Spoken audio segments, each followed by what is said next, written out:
The road to space isn't paved with technology and rockets alone. It's built on the dreams, risk, and relentless spirit of those who dare look up and say, "We belong there."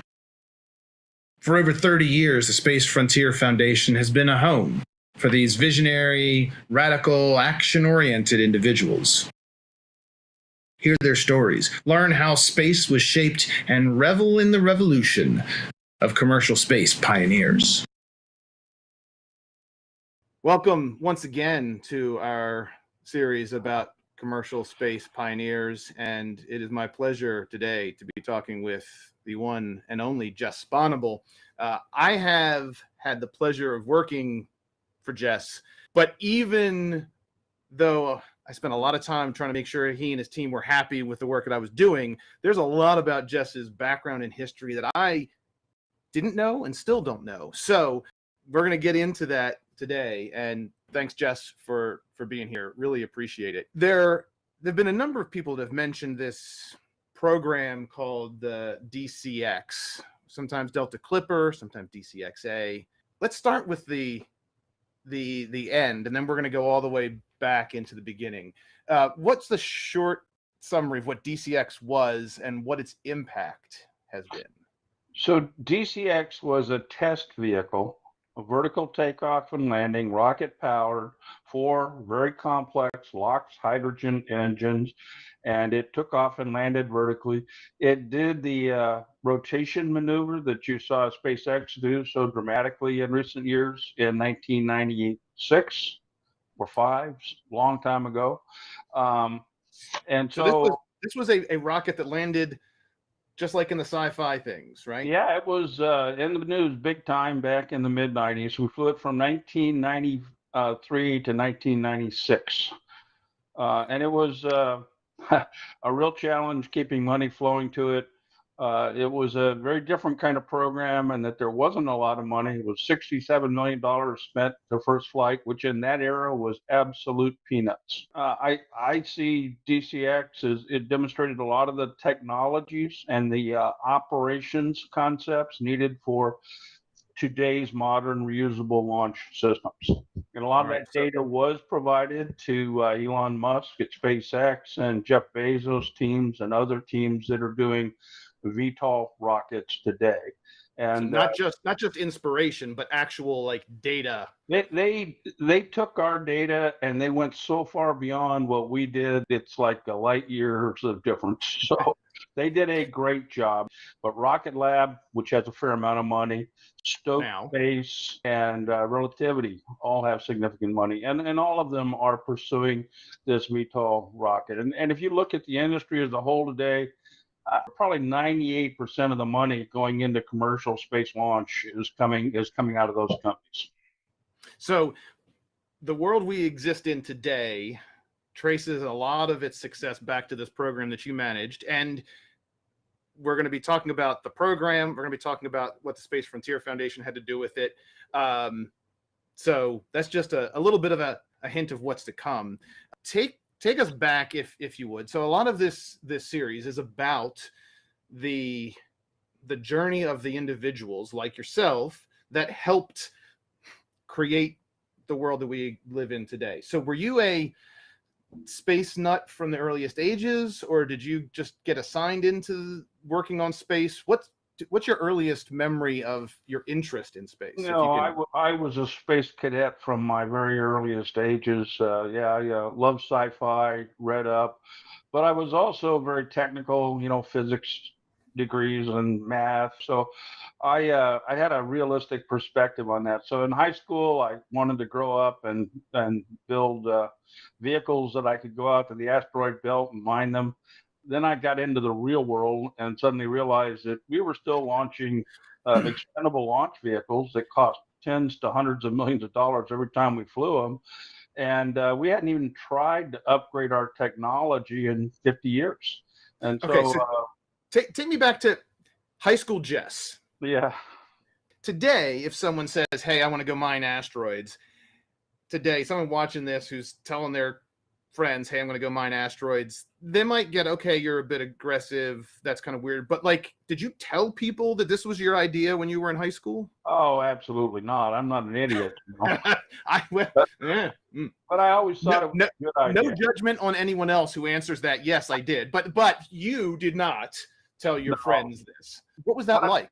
But I did, apply to the United States Air Force Academy, and I went and suffered through 4 very difficult years, graduated with a degree in physics. And if you could have offered minors in astrodynamics, I would have got it because I had a lot of astro as well. And later I picked up an advanced degree in astro. So I kind of positioned myself to go after this whole new market. How did you get to asteroid mining? Because like you didn't have the expanse to say, oh yeah, I saw that TV show. Like, was there something in Star Trek? Or no, it was science fiction books, Robert Heinlein, Isaac Asimov, all of that. That was Andre Norton, all of the science fiction classics that are out there. And so you read that and you thought, sure, let's do that. Well, yeah, I mean, physics is physics. It was all, well, other than the interstellar stuff, it was all there. In that era, the space shuttle was being developed. I remember being braced at a table at the academy, which is what we always were, was braced, and telling an upperclassman about, how the space shuttle would be able to carry a Greyhound bus to orbit and would turn around in 24 hours and fly routinely and bring the cost of access way down. None of that happened. Not because it couldn't happen, but because bureaucracies are not good at delivering operable, reliable, safe stuff, and they still aren't. So we go to the moon, and then we leave the moon, and then there is a period of time in the 70s where was there any human space flight? I guess there was some Skylab stuff, but like, so before the shuttle is flying. Yeah, there was a gap there after Apollo, which was ended in the early 70s. Yeah. And then the space shuttle picked up in the early 80s. Okay. So, now, did you believe what you were saying to that upperclassman when you said sure, it? I okay. Like everyone else, of course, we're going to pull this off. But the reality is it's hard to do. There wasn't ever quite enough money to do it the way the bureaucracy was used to doing it in the past, and shortcuts were unacceptable in that area. So the kind of development progress that Elon Musk has pioneered was just not allowed in a bureaucratic environment. And that's one of the new things that we brought in with DCX is we did use a very different, very non-bureaucratic process to just go build and fly things. But I have to say, within a giant bureaucracy, there's a dollar limit to how much people will tolerate that. And even at the limit we were at, which was 60 or 70. You believe in this space future. Right. You didn't talk about it publicly. When you got to the academy, were you defending the shuttle, but like, were you still, did you have any peers, or was you just? I was just describing the potential, Sean. Okay. And for that, I got a special dessert, so I was happy at that time with my defense of the space shuttle. Absolutely. Were you finding other were there other people that were like, yeah, he's on to it? Or were you still kind of like, even in the academy, were you finding other like-minded folks, or were you still kind of way off? Most of us at the academy wanted to grow up and fly fighters or bombers or aircraft, and there's always a number of folks, and some of my classmates as well, who grew up and did all of that, but then ended up moving over to NASA as NASA astronaut. In the academy, how does it work coming out? Like, where you go in the Air Force? I got out. Before I got out, I took a drive down to Vandenberg Air Force Base, and I interviewed with them and said, hey, I'd really like to come to work for you. And they said, well, we don't really use physicists, we use engineers. And say, well, I can still do engineering stuff. So anyway, they hired me and found a slot to put me in, and I ended up working on global positioning systems. So I was the launch controller for Navstars 3, 4, 5, and 6, and then I left to go back and get an advanced degree. Navstar 7 went into a mountaintop, so I left at the right time.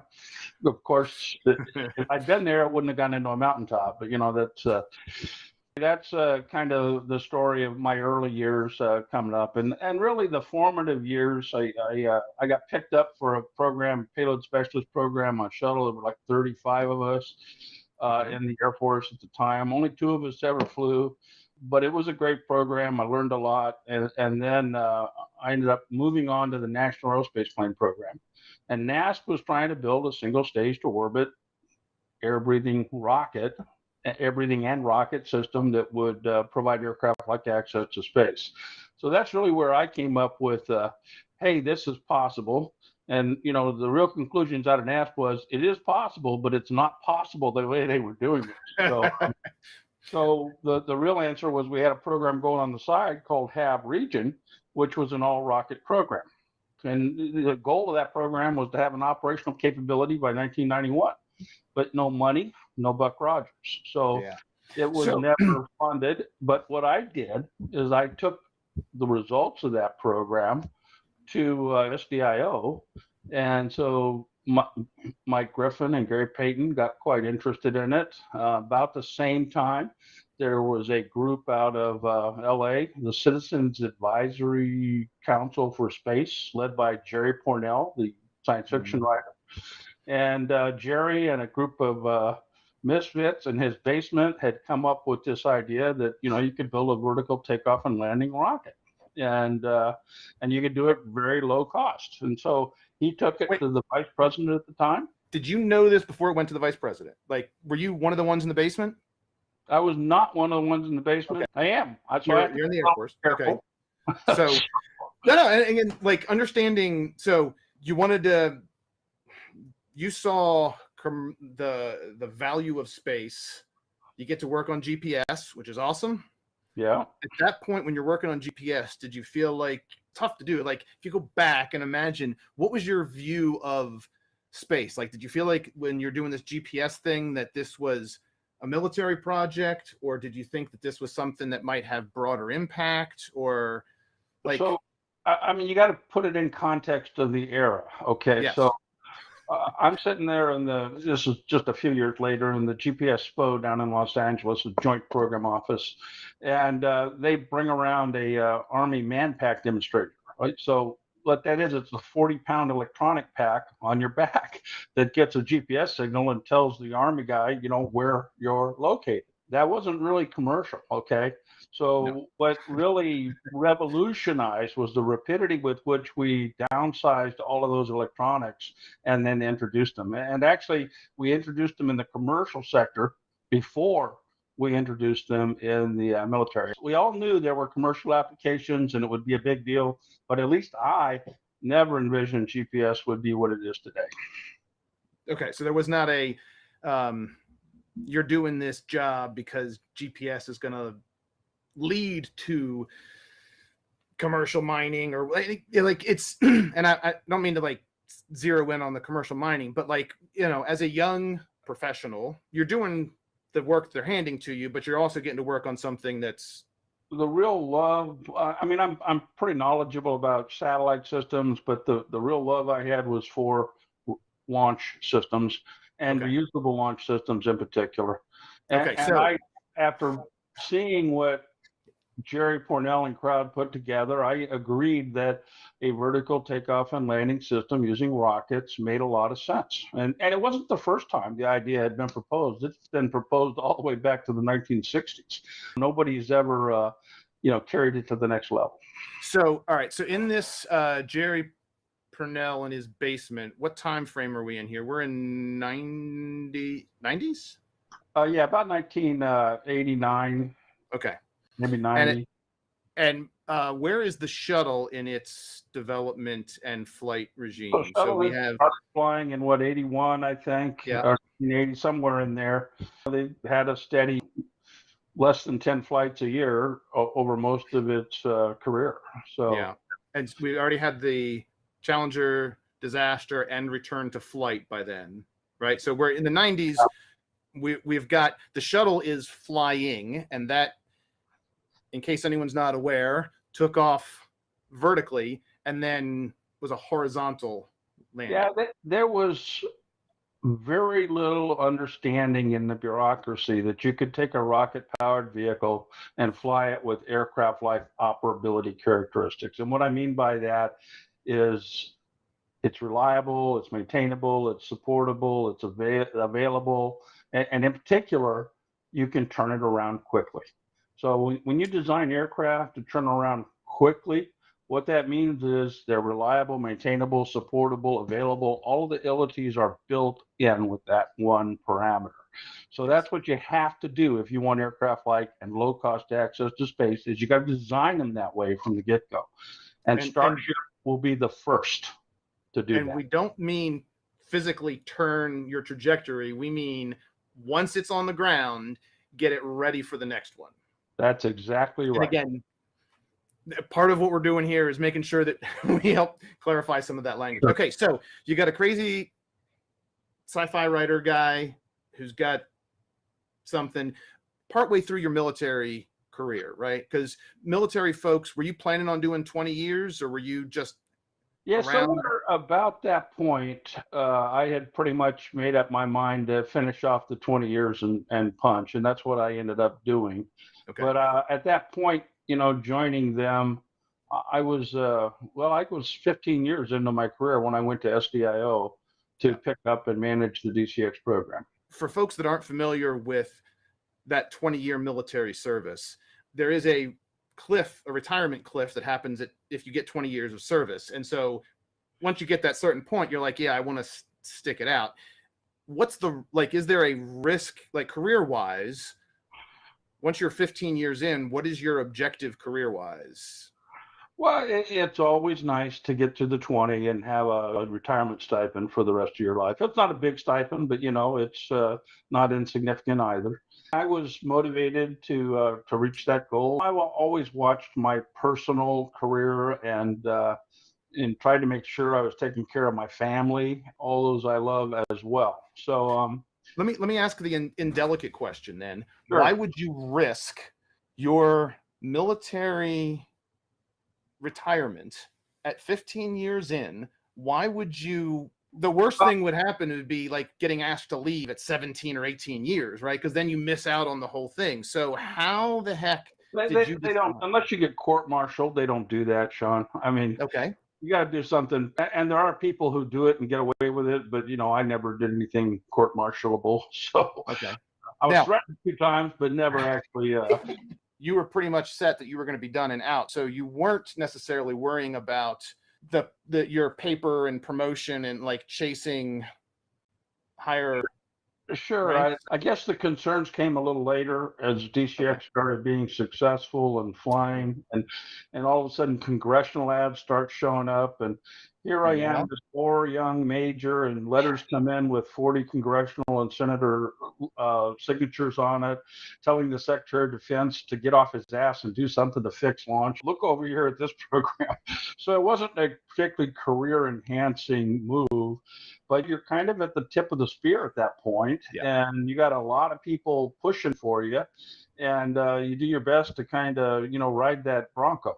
And also you got a team behind you that's building and flying hardware. So, you can't turn your back on them either. If you knew how rough that ride was going to be. I got out at 20 years. In fact, I put my paperwork in before I ever came up for full colonel. I was a lieutenant colonel. Yeah. I don't regret that in the least, but making full colonel would have been a nicer thing to do. But I put my paperwork in before that even was an option. So I was always worried, because DCX got so much visibility in the press and so much visibility in the political scene, and because we were getting these massive congressional ads telling the DOD to get their act together, I was always kind of concerned that this is going to backfire on me at some point. And I really did not want to be a Billy Mitchell that left the service involuntarily. I don't know Billy Mitchell. So Billy Mitchell was the guy in the 1930s who was a brigadier general in the Army Air Corps who said, we don't need battleships anymore. We can sink them with airplanes. And as you can imagine, the U.S. Navy did not appreciate it. So they set up a demo, the Navy laughing and giggling, and said, you can't sink a battleship. Go sink that one. So he went out and sunk it. And and of course he got court-martialed in the end. But at any rate, he was right. Okay, and Yep. as a result, the Navy slowly switched their focus away from battleships and to aircraft carriers. All right. So, and this is, I think, this is an important thing because I'm not prior service, but the people that are serving the country may not always have the ability to like take on some risky things. But that's good that you were aware and you were concerned. So that's like, know that it might have some implication. I love my Air Force career. I got every assignment I ever asked for, and I worked every one of them with general officers in advance, and people liked me, and I got along fine with everyone. But politics makes for strange bedfellows, and you do have to be careful. Yeah, amen. All right, so I keep going back to the basement. What else? So in your your military career up until this point, when you were you stationed at Vandenberg for a while? Okay. That was my first assignment. Okay, so what else? You were focused on the launch aspect of the GPS. Right. So everyone else is paying attention to the GPS. You're looking at the launch going, hey, that needs to be fixed. What else was going on in the space community? And I know there were a lot of different grassroots organizations and things like that. Were you aware of them? Were they? Right. I was aware of the L5 Society, which later became the National Space Society, and I was a member, in fact. Okay. And I was aware of, the Department of Energy and NASA studies on solar powered satellites, and I, read up on them and tried to keep myself current. But mainly, I was an Air Force officer pursuing, the launch program.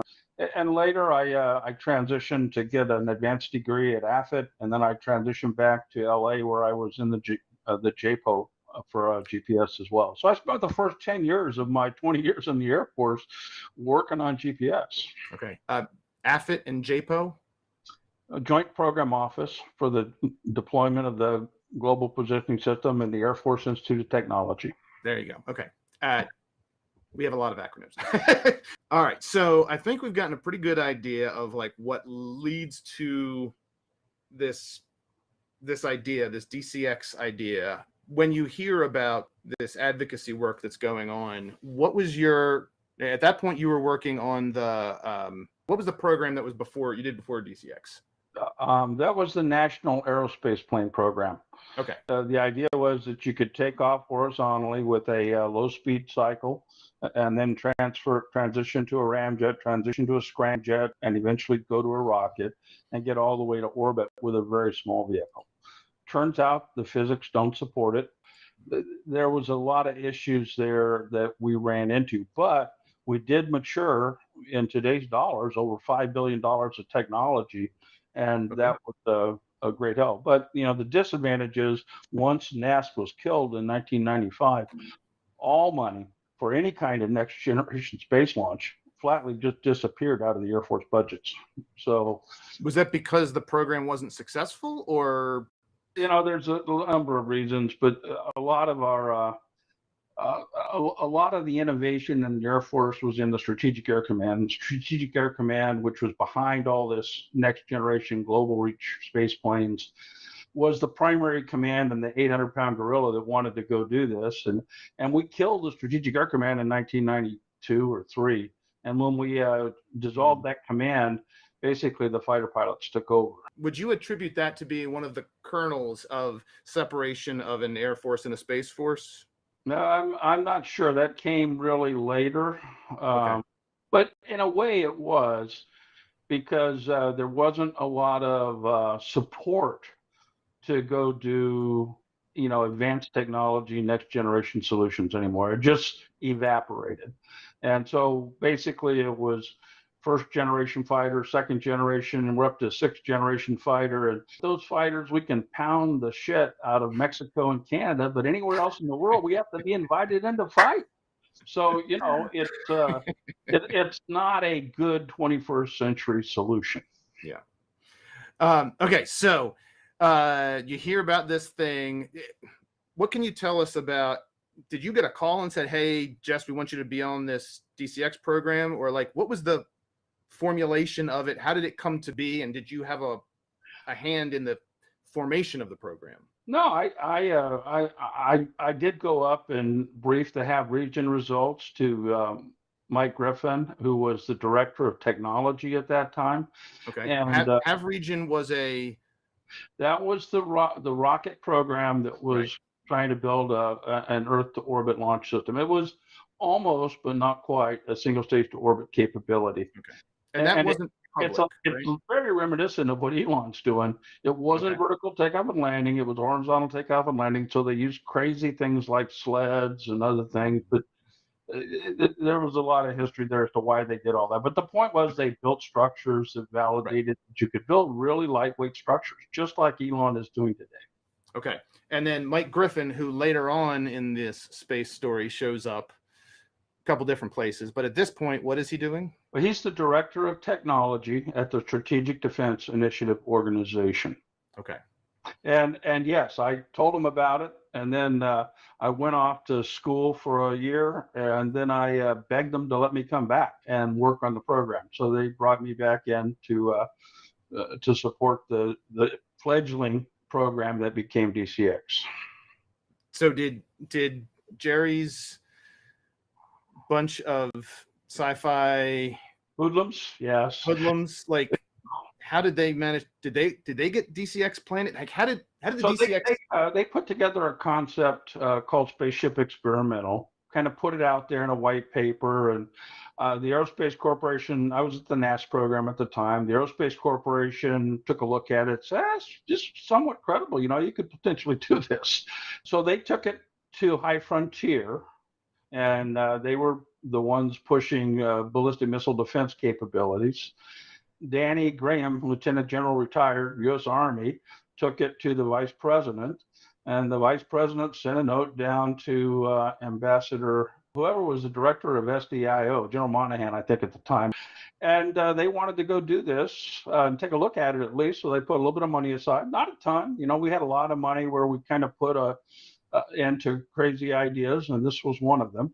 And so they allocated 60, 70 million and said, see if you can make this work. Okay, so let me ask an SDI question. Sure. Wasn't SDI the thing that was referred to as Star Wars, or is that a different thing? Because there was the Reagan Star Wars that, as legend has it. That's exactly what it was. It was a program initiated by President Reagan to basically ensure that we could defend ourselves against ballistic missiles that are shot at the United States. And later in the early 1990s, it was defanged a little bit, and it was really more of a program at that point to protect overseas troops, but not so much the mainland. So if somebody shoots nukes at us today, we're all dead meat. If you happen to be forward deployed somewhere, you have a chance at survival. So. All right, and this is good, because I like making these connections. SDI in public parlance is one of the things that led to the collapse of the Soviet Union, because they couldn't keep up with us, and this is one of those negotiating things. So it has that whole broader history, but then it still is existing, and that's where this DCX concept gets sent for, hey, we should do this. And could you literally just go call up the vice president and get a meeting with him or her, or is it like? Well, I certainly couldn't, and you probably can't. But apparently, and Jerry was not able to at that time either. But going to Danny Graham, who's running the High Frontier Society, former lieutenant general, he got a meeting without a problem.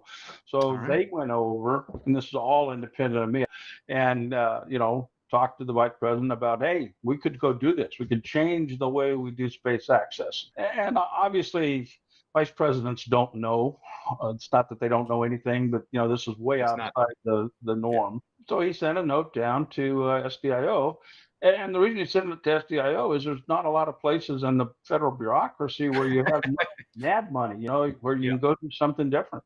So he asked them, and they took a look at it and said, this isn't totally crazy. And about that time, I showed up and said, hey, we've actually done some work on single stage to orbit rockets. You might actually be able to pull this off if you design it right.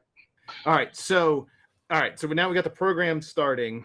Are there antibodies yet? Like at this point, this is a concept and it's in this SDIO. Yeah, Are there initially it was for the first year it was a study. I was off at Air Command and Staff College, so for that first year it was just a study with four major primes, and they were looking at this. And this is really before the era of commercial space. Okay, Oh so yeah. they took a look at it. They all had different solutions. They all thought it was potentially feasible, and in fact, they all thought it was feasible. But the cost estimates to make it into a reality were on the order of $5-10 billion. So, which is small by airplane investment standards. Sure. But to take this step and go do this would be tough. So what we ended up doing at SDIO is doing an experiment, right? A vertical takeoff and landing flight concept that hope was that we could use it and the data we learned from it to take the next step and actually build an operational system. Okay, so it's now your project. When it's your project, what does that mean? Like you're the government's project manager or program manager, or what was your Yeah, I'm the government program manager. At that point, your job, if you're doing it right, is to make sure industry has money on schedule and time. Also to make sure that they deliver on schedule and time, and to monitor the program. So when I got there in early '91, I sat in on the source selection, and we picked the McDonnell Douglas team to go build the DCX. And when we told everyone else, we love your ideas, but we're not going to fund you right now. And that, just to clarify, that was they had already made the decision to go with the scaled down version to do it like experimental. Absolutely. Yeah, there was no option. There wasn't enough money in the budget. And today it might be different perspective, but in that era, there's nobody believed that we could build a reusable flight system of any kind for the kind of money we were talking about. And do you think the proposals that you got, were they aspirational? Like, no, they were pretty credible. I mean, with real hard data out of Hav region for most of them saying they could go do this. So Boeing came in with their sled launched RAS-V, which they'd been pushing for over a decade, and McDonnell Douglas came in with their vertical takeoff and landing Delta Clipper. Rockwell came in with a more classic vertical takeoff, horizontal landing vehicle. And General Dynamics came in with a really novel configuration, which was a vertical takeoff and landing vehicle, but it entered base first. Yeah, it's a little like Stoke Space today. It's kind of where they're going. And that really has the potential to be a very, very lightweight solution. You've got a contractor on board. Your job is now to oversee, make sure that things are running and people have the money. What happens as you get into the program, and who else are you working with? Well, then the politics start rearing their heads, and all of a sudden somebody says, "You're trying to do single stage to orbit? Are you crazy? That's impossible." And I can't tell you the number of PhDs that insist that single stage to orbit is impossible. They have no clue. They never built any hardware. They don't know what's possible and not. And even Elon, if you look at his vehicles, they're single stage orbit capable with the right engine on them. He's got amazingly lightweight structures that he's building, just amazing lightweight structures. Why is single stage to orbit such a hot topic? I mean, it couldn't be. I know. Even when we were doing it, although we were talking about a demonstrator for single stage flight, there was always an understanding that we could put two stages on it, just like Stoke Space is talking about, and just like Elon does. It's easy to back off to two stages, and there's a lot of good reasons to do that. Lets you carry a much bigger payload, a more commercially useful payload.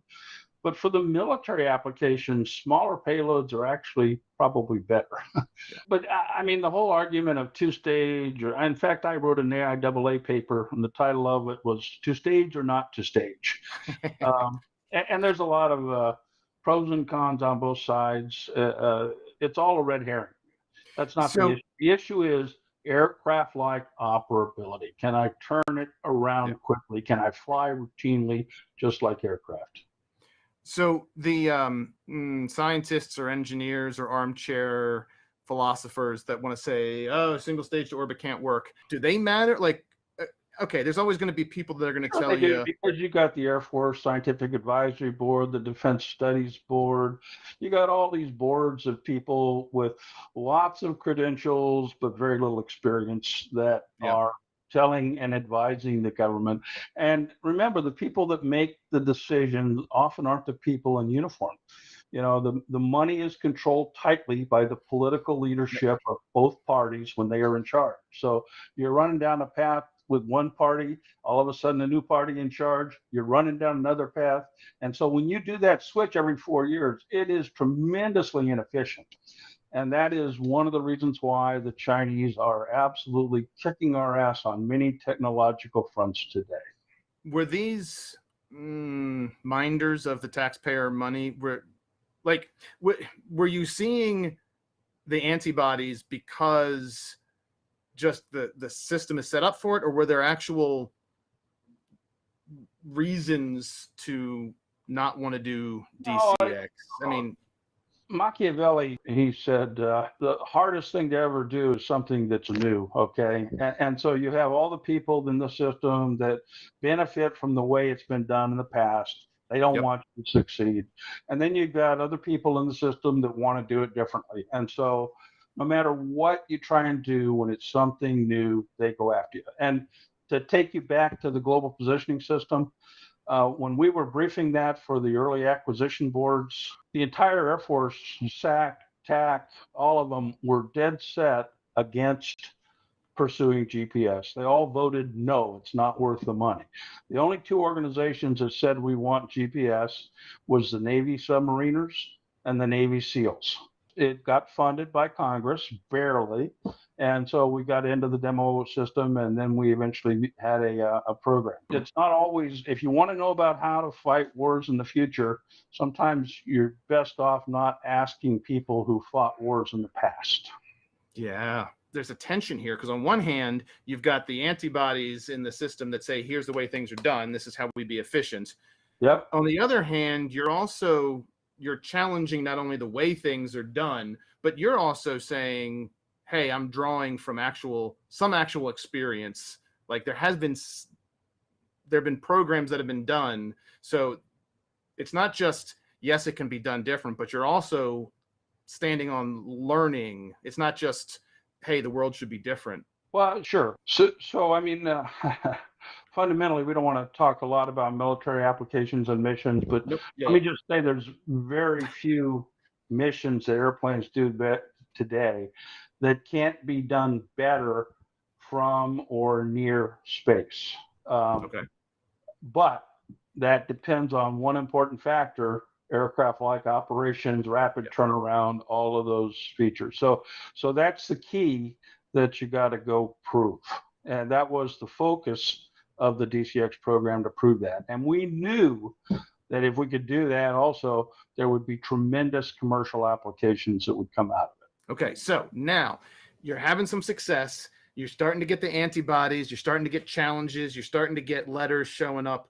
How did you survive this? Were you just Well, we had an organization of SDIO behind us, and okay? we'd get a congressional query, and it was a very small, non-bureaucratic organization at that time.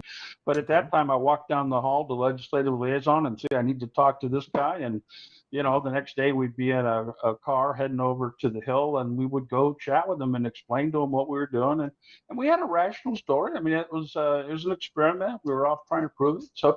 So we slowly got support. We did have some problems where some folks inside the bureaucracy tried to kill the money, and then we got Congress to reinstate it, and so we had that.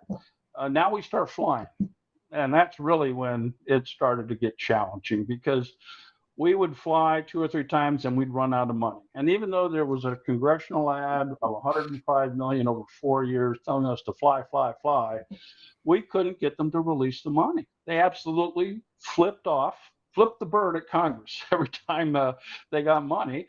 And the Department of Defense would come down and say, I'm not doing it. You can't tell me. And of course they can't. It's the law. You have to do what Congress appropriates money for. But they didn't. Okay, so it was that's when it started to get kind of nasty, I guess is the way to put it. But we worked our way through it step by step, and we'd get a little bit of the money released, just enough to keep flying just a little bit. So we only flew 12 times over 3 years. We could have flown 100 times over 3 years had they let us, but they did not. So how did the National Space Society, the Space Frontier Foundation, these enthusiasts who are supportive, how did they enter into this discussion? So as we got close to flight, people got pretty excited and they wanted it to happen. And once we flew, man, everyone wanted it to happen. And we had op-eds showing up all over the place. We showed up in the national news. A senior executive service buddy of mine came down and said, "Who's your publicist? Who's getting you all this press?" Did you want the press? Like was it good? Was there a choice? I mean, it was there. No, and not, to some it wasn't your choice. The press is how, for us, the only way ahead was to get that press and to try to get a follow-on program initiated. Okay. And what we had was general officers in the structure as well as SES doing everything they could to keep that from happening. So that was kind of powerful people. For example, DCX.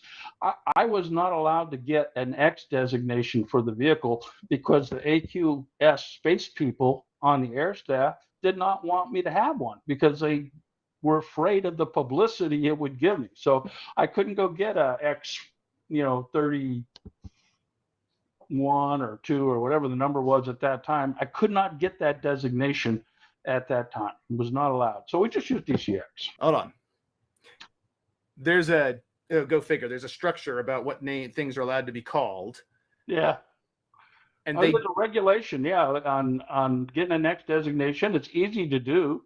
Managed out of Michigan. You just send them a letter and say, yeah, any captain or major can do it. But we weren't allowed. But not you.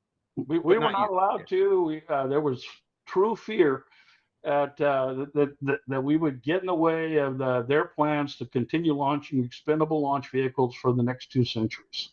Okay, so there's some bureaucracy organized against you. There's some SES are career, like the senior executive, like these are the senior folks in the government. You got generals, which sound like they're pretty senior. You got all these folks that are kind of against it. How did the community outside of the program? So we had a lot of support outside of, the leadership. And SDIO was good. They kept pushing us along as well. At one point, they finally did, after Ambassador Cooper left, they kind of gave up on it and said it's got to go somewhere else. So the way that ended up happening was Dan Graham, who was the NASA administrator at the time we were flying, he was seeing all the press we're getting, and he said, "I want some too." So he actually picked up some money from NASA and sent it to us to keep us flying. In spite of the fact that we had money in the DoD budget, it's just that our leadership wouldn't release it.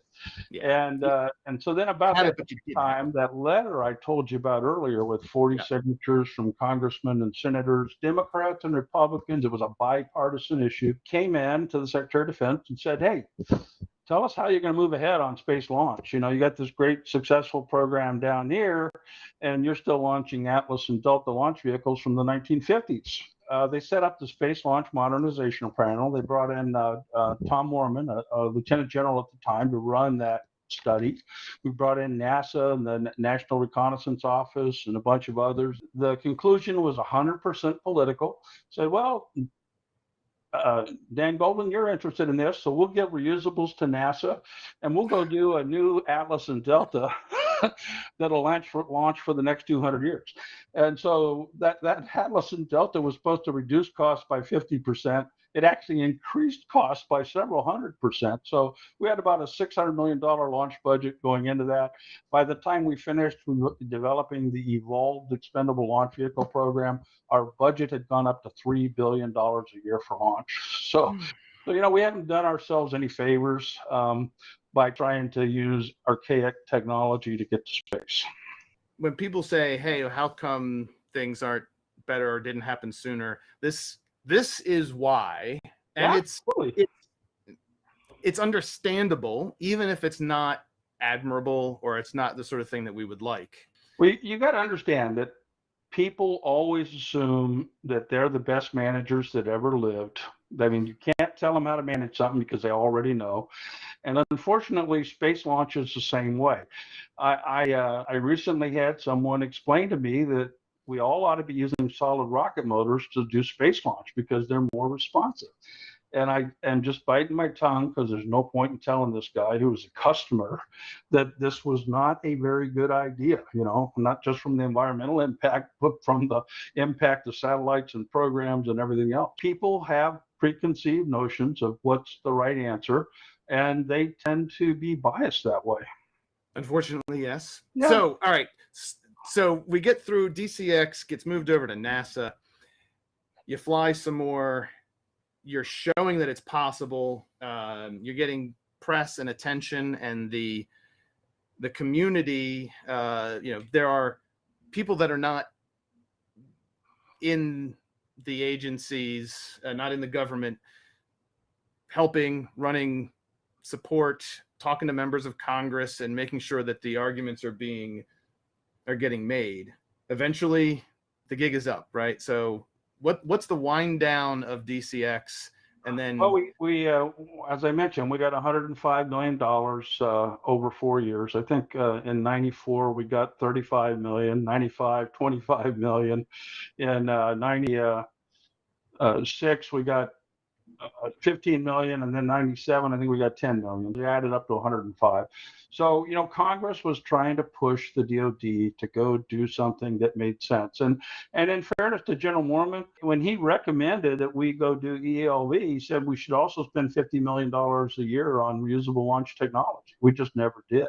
There was a lot of intermediate lack of leadership that drove that. It should have happened. It was kind of a no-brainer, but maybe it's for the best, because what ultimately happened was the commercial sector has taken off, SpaceX, Blue Origin, and the rest of them, and they are rapidly moving down this path of reusable launch. But I do hope that we continue to incentivize and motivate those companies to continue building hardware and flying. was Elon there when you guys shut down and locked the door and you just tossed the keys to him? Or what was the... Oh, that was later. He started his SpaceX venture in, I think it was around 2001 or 2002, somewhere in there. And weren't you involved in trying to... Yeah, I was helping out DARPA, and we were DARPA was funding their early Falcon 1 launches. In fact, they funded the first 3 launches. So, and I was out there, helping where I could. And I remember the first time I met Elon, he must have known something about my background, because he corners me and he starts asking all these questions about really deep technical questions about ramjets and scramjets and rockets and what's the right way to go. And he starts talking dynamic pressure and thermal heating, and I'm just sitting there amazed, because he's practically quoting the brief I've got. So he people think he shoots from the hip. That kid does not shoot from the hip. And I know he's not a kid anymore. he does not shoot from the hip. He thinks these things through very carefully and very smartly. And you definitely want to keep Elon at the helm of SpaceX, along with Gwen. She does a great job. So they're all pursuing this next generation. And if you look at Starship, pretty close to what we were thinking of for Delta Clipper. It was takes off vertically, it re-enters nose first, it rotates and lands. So all of that. This has been phenomenal, and I've picked up some more of the pieces here as I am doing this sort of exploration. For those who are watching this that maybe had heard of DCX, maybe hadn't, as you look kind of at what you have done in your career, and then recommending things for this next set, are there suggestions, key insights, something you would like to recommend to our absolutely future? It's all about aircraft-like operability. We demonstrated on DCX, a 26-hour turnaround time, due to a monsoon storm that came in and slowed us down from the 8-hour goal. We could have gotten the 8-hour goal. I had a great story. White Sands Missile Range calls me up after we had done the 26-hour turnaround and says, I got to call off Pete Conrad, Apollo 12 and Skylab commander, because he's inciting a rebellion down here. He wants to fly 3 times in the day. What do these guys think I'm going to do? I'm this poor lieutenant colonel on the air staff. I'm not about to call up the 3rd guy to walk on the moon and tell him not to, advocate launching 3 times in a day. Now, we never did it, but there was a money constraint, nothing else. But we absolutely could have done that. And there's no reason why you can't turn these vehicles around in a couple of hours. And there's no reason why you can't responsibly launch them in under an hour and potentially within minutes. And I got lots of stories on that as well. So the key, though, is for the next generation of entrepreneurs, focus on rapid turnaround, because aircraft are very, very expensive on a per flight basis if you don't fly them very often. Yeah. But if you fly them a lot, they're very, very cheap to fly. If someone is maybe not that entrepreneur themselves, but they still want to be supportive, is there value in the support that people can give that help, the people, the lieutenant colonel who is now maybe working on some new project, support worthwhile? It can be. It can be harmful too. So it just depends on the particular project. Okay. I would say, talk to those people and see what makes sense. Now, talk to them. Yeah. The reason DCX kind of took off is it had this tremendous commercial potential, not just, it's kind of the epitome of the way Star Trek started. The Enterprise is the long-term goal to be able to do all kinds of crazy things in the future. But if you can't get to space, you can't do any of those things. You really have an advantage there. And I would encourage people to continue to push that advantage. The NASA COTS program has been phenomenal in terms of, I personally think we ought to jump on board with Elon and say, we're going to be on Mars in the next 6 years. And make it happen, okay? And if we have to spend a few $1 billion, so what? Go do it. And Mars is only one of many destinations. If you can get to Mars, you can get to the asteroid belt. If you get to Mars, you can get to anywhere in cislunar space. A lot of things that you can do. High school, you just showed up again. Way to bookend it. All right, we're finally getting to the point where this thing that I was thinking about is possible. Jess, and I know that we are leaving a huge chunk of your career and other things that you have done out of this conversation. But I really appreciate taking the time to talk about DCX and your journey, your personal journey, and how that contributed so much to this phenomenal world that exists today. Thank you again, and hopefully you'll be willing to share some more stories with us again at some point here in the future. Anytime, Sean. I sure enjoyed it. Awesome.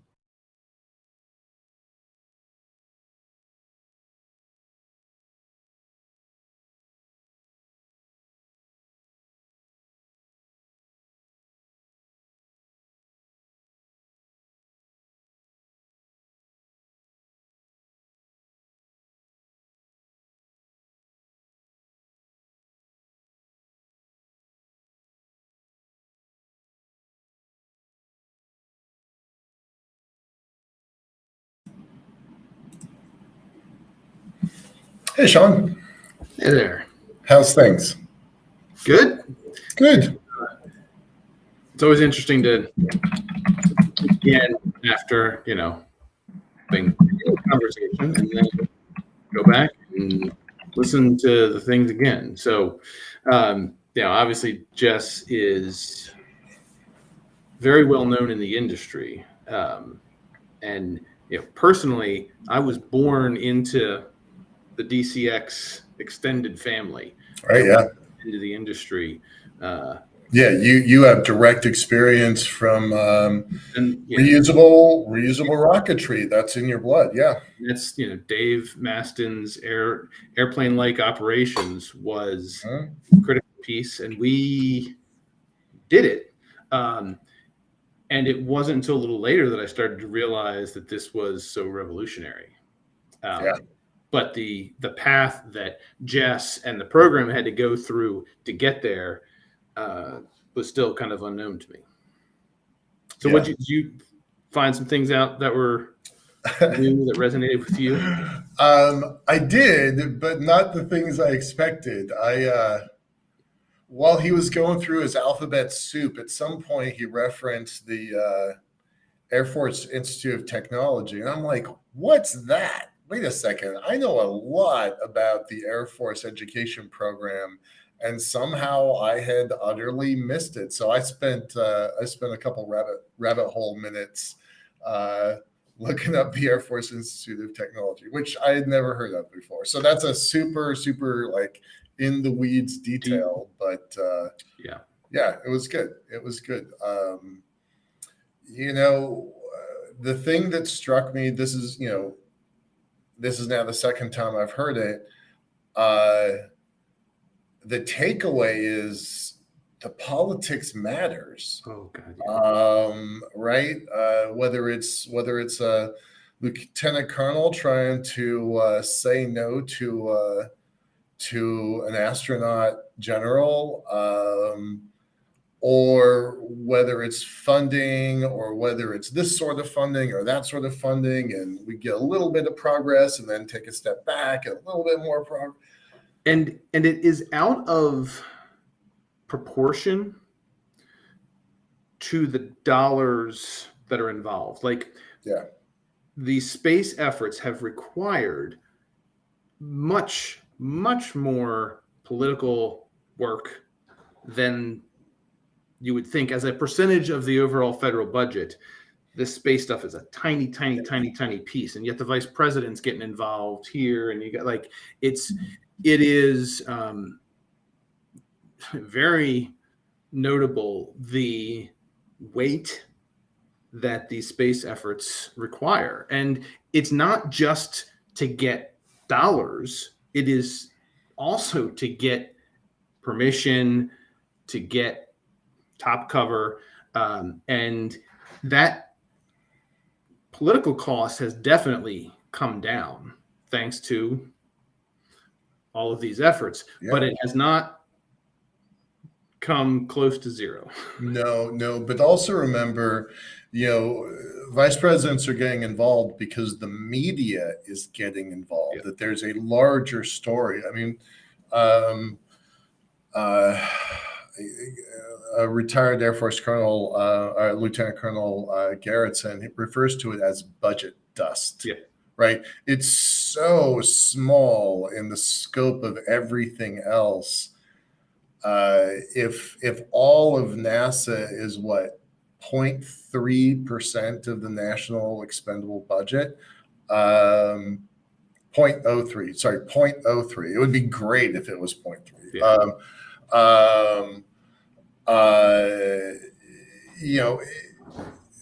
And then if you look at a program like DCX, they're talking, okay, a couple $100 million, 20, 30 years ago. I mean, that is not an insignificant amount of money, but not at the level of getting a vice president involved, not in the level of getting, fist fights at NASA or the Air Force over. So, But once again, here are stories about people volunteering, people showing up.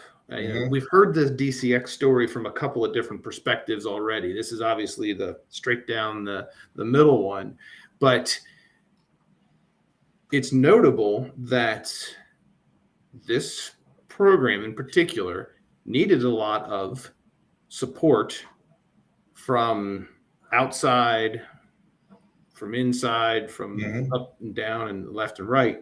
And while that DCX vehicle did not go above the Kármán line, it is the grandfather. It's the grandfather. Everybody traces their lineage from it. And this is not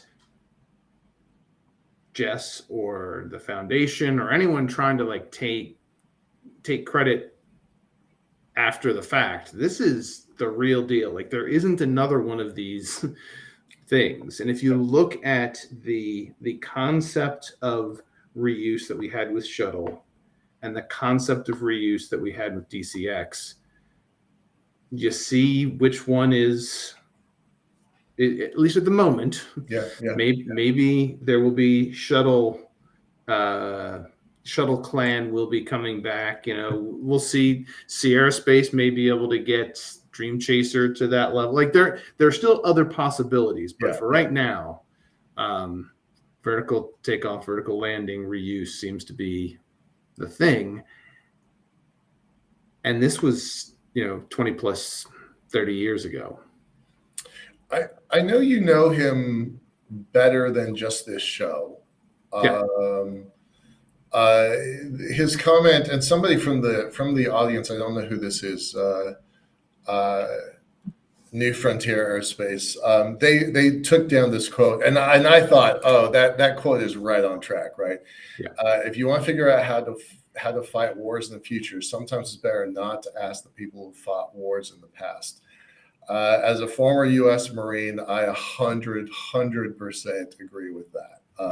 That's often that we're always fighting the last war is kind of and in this case, space is not war, but it is still a challenge. Mm-hmm. It's not a person versus person political challenge, but it is person versus nature, gravity as nature. Right. And, the engineering is, the numbers are the numbers. You got to find ways to work around that. So, there are a lot of people that believe things very strongly. And I will say overall, it's very difficult for people to keep in their mind that there might be multiple solutions that will work and can be correct. And when we lose ourselves in a religious debate, it can get tough to realize, okay, we can go this way or we can go that way and be successful. What we can't do is just argue about it. Right. That focus on the action. Make the best decision you've got with the information that's available, pick a course and go run it down. And Jess has done that. Yeah. Many times over. I don't know what's next for him. And one of the things that I'm finding as we do these interviews, this is now, I think, this is the fourth one that we've made public. We've got a set of 10 and we've got another set of 10 after that. One of the things I keep thinking about as we close out the show is what's next, right? So I want to go chase these folks down and get the next piece of their story because we're really focusing on a very specific period of time in these pioneers interviews. And I was wondering afterwards, like, what's he doing these days? Like, I don't actually know the answer to that. I'm going to have to look that up. So I have some ideas of what he's doing now, but like, just because DCX was successful and then died doesn't mean that it's over. There are more iterations in the chain to come. Yeah. And more in the exploration of the 80s and 90s still to come as well. So, give us a commercial. What's coming up next for the Pioneers series, and what's coming up for the several more interviews that we've got still in this kind of first series that we've got to present and to share. And so coming up, there will be some stories about space stations. There'll be some stories about astronauts. There'll be some telling of tales about the Intrepid, again, from a couple different perspectives, and a whole lot of different perspectives around the same sort of event, but people will get a good sense of these were normal people, Right. Okay, there were some eccentrics, And but then there's I also was gonna say there's some normals. Like there's some wealthy people and some people of zero means. right. Yeah. And that what we have today doesn't come just from multiple PhD holders in flight suits and lab coats and that sort of stuff.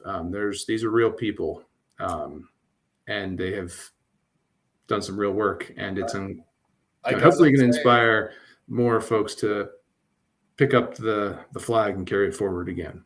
The absolute single biggest fact that I learned, that was a surprise to me of all of these interviews, is that in a very personal way, I'm in space because somebody got high with Timothy Leary, right? Like, wait, what? Yeah, so definitely stay tuned for that.